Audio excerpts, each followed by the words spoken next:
Even after 11 years today, last year we were standing at $27.5 billion.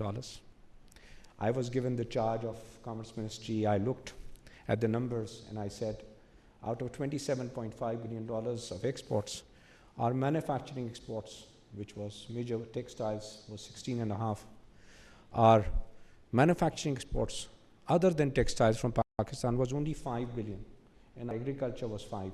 This is how we were at $27 billion. Look at it, textiles 16.5. All other manufacturing from all of Pakistan, 250 million people, 5 billion. And agriculture 5. I looked at it.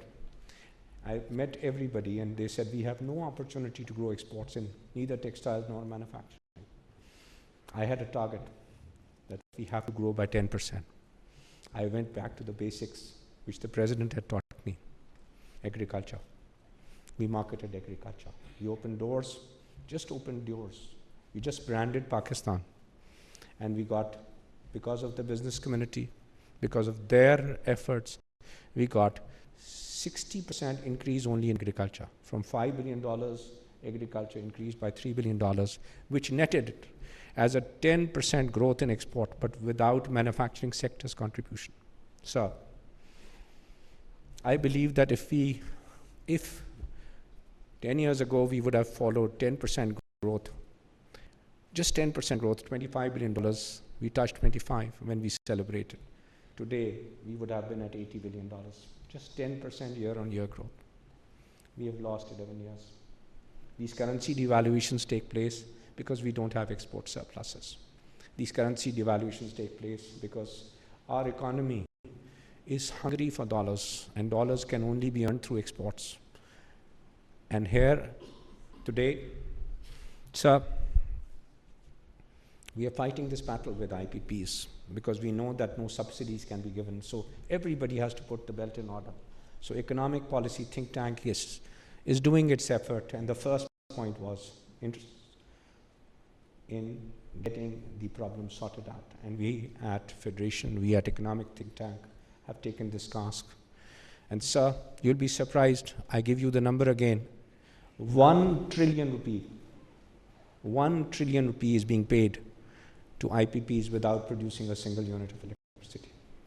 I don't say that we should take any drastic steps, but we should only pay for what we are buying. We should not be paying for what we are not buying. We can't cripple the country. The country has a great future. It's 250 million people. Sir, I see, if you give me 10%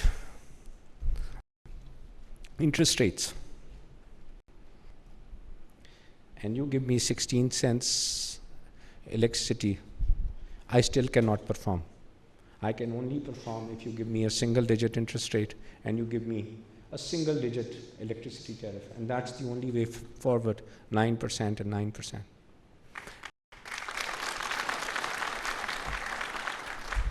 Sir, the think tank has worked on Pakistan's financial debt position domestically. I know that's your favorite subject. Sir, on 30th September 24, Pakistan's domestic debt is 48 trillion rupee.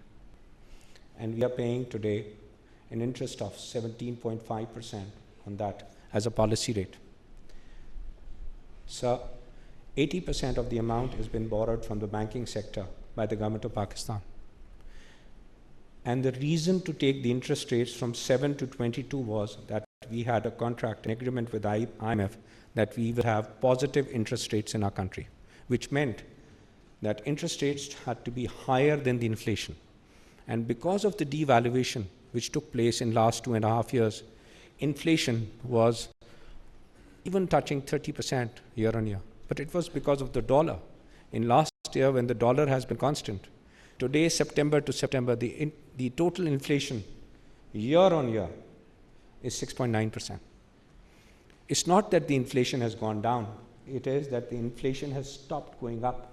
It's gone up by 6.9%. So it is actually the imported inflation which comes into the country because of the currency devaluation, when the currency has been stable. Now, if the inflation year on year, as per agreement with IMF, is 6.9, my question is, Why are we holding the interest rates at 17.5? Why is the government paying 11% higher than the inflation rate and then charging the people of Pakistan that money and asking them to pay taxes to pay that amount? So the whole circle has to be, there has to be structured in a manner which is beneficial for the people of Pakistan.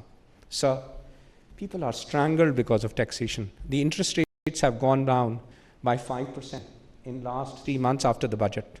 So my point of view here is that this 5% on 48 trillion rupees is 2.4 trillion rupees. So first quarter has ended. Our agreement is signed. We must give relief to the salaried class people as a first step, sir, because they are the people who are going to drive the domestic economy. And when they drive the domestic economy, we will have taxation again coming back. Sir, the manufacturing is running at less than 50%.